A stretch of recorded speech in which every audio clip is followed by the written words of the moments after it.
السلام علیکم ورحمۃ اللہ۔ امید کرتا ہوں سبھی حضرات خیر و عافیت سے ہوں گے۔ اللہ تعالیٰ سبھی بھائیوں کی عمر میں ترقی عطا فرمائے۔ آج کا جو دن ہے وہ جمعرات کا دن ہے اور آج کی جو اپریل کی تاریخ ہے وہ 18 تاریخ ہے۔ میرے کچھ بھائیوں نے کمنٹ سے کیا کہ حضرت مفتی سلمان اظہری صاحب کے متعلق کچھ بتا دیا جائے، تو بات کرتے ہیں مفتی سلمان اظہری صاحب کے متعلق۔ ہر کوئی مفتی سلمان اظہری صاحب کو جانتا ہے اور مفتی سلمان اظہری صاحب جو ہیں وہ ہمارے سر کے تاج ہیں اور ہمیں مفتی سلمان اظہری صاحب کے لیے دعا بھی کرنی چاہیے۔ اور جب ہم مفتی سلمان اظہری صاحب کے لیے دعا کریں گے تو اللہ تعالی ہماری دعا کو اپنی بارگاہ میں قبول فرما لے گا۔ مفتی سلمان اظہری صاحب نے یعنی اس وقت جو ہے وہ گجرات کی سرزمین بڑودہ جیل میں ہے، لیکن مفتی سلمان اظہری صاحب نے وہاں پر ایک بہت بڑا کام کیا ہے۔ مفتی سلمان اظہری صاحب نے ایک بہت بڑا نیک وہاں پر کام کیا ہے، جو وہاں پر بڑودہ جیل کے اندر جو اور بھی شخص رہتے تھے، مفتی سلمان اظہری صاحب وہاں پر شریعت مصطفیٰ بتا رہے ہیں، میرے نبی کا کردار بتا رہے ہیں۔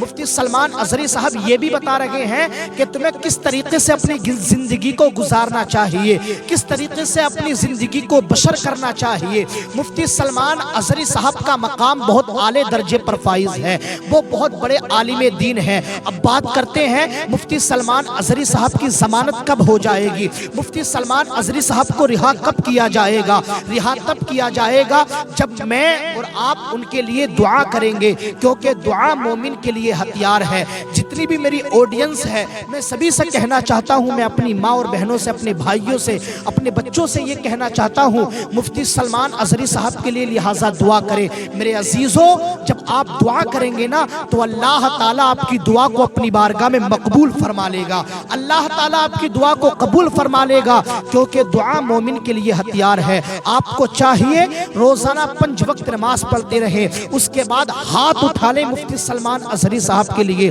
اور جب آپ ہاتھ اٹھا لیں گے اور ان کے لیے دعا کریں گے تو اللہ تعالیٰ دعا کو اپنی بارگاہ میں قبول فرما لے گا۔ مفتی سلمان اظہری صاحب کا مقام بہت اعلیٰ درجے پر فائز ہے، لیکن مفتی سلمان اظہری صاحب کی زندگی بہت سادگی زندگی ہے۔ وہاں پر بھی ٹائم اچھا گزر رہا ہے، لیکن ان کے بھی چھوٹے چھوٹے بچے ہیں، ضرور ان کے بچے انہیں یاد کرتے ہوں گے، ضرور ان کی والدہ انہیں یاد کرتی ہوں گی، ضرور ان کی فیملی والے ان کو یاد کرتے ہوں گے۔ میرے عزیزوں، ٹائم کافی ہو چکا ہے مفتی صاحب کو یعنی بڑودہ جیل کے اندر۔ آپ حضرات مفتی صاحب کے لیے دعا کریں، جب مفتی صاحب کے لیے دعا کریں گے تو اللہ تعالیٰ دعا کو اپنی بارگاہ میں قبول فرما لے گا۔ میں پھر کہوں گا، دعا جو ہے وہ مومن کے لیے ہتھیار ہے، دعا مومن کے لیے ہتھیار ہے۔ اسی طریقے سے دعا ہوتی رہے گی تو ایک نہ ایک دن اللہ تعالیٰ دعا اپنی بارگاہ میں قبول فرما لے گا۔ اللہ قرآن میں فرماتا ہے، انما المؤمنون اخوہ، بے شک آپس میں مومن کیا ہے؟ بھائی بھائی ہیں۔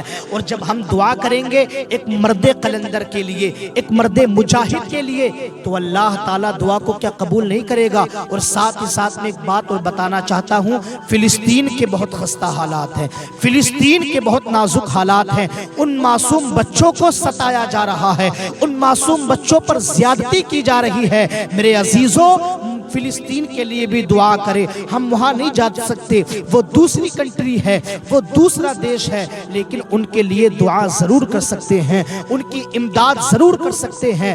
جب ہم وہاں نہیں جا سکتے، دعا کر سکتے ہیں تو اللہ تعالی ہماری دعا کو اپنی بارگاہ میں قبول فرما لے گا۔ میں اپنے بچوں سے، اپنے بھائیوں سے، اپنی آڈینس سے کہنا چاہتا ہوں کہ آپ حضرات بالخصوص فلسطین کے لیے دعا کریں، بالخصوص مفتی سلمان اظہری صاحب کے لیے دعا کریں۔ اللہ تعالی ہم سب کو نیک عمل کرنے کی توفیق عطا فرمائے۔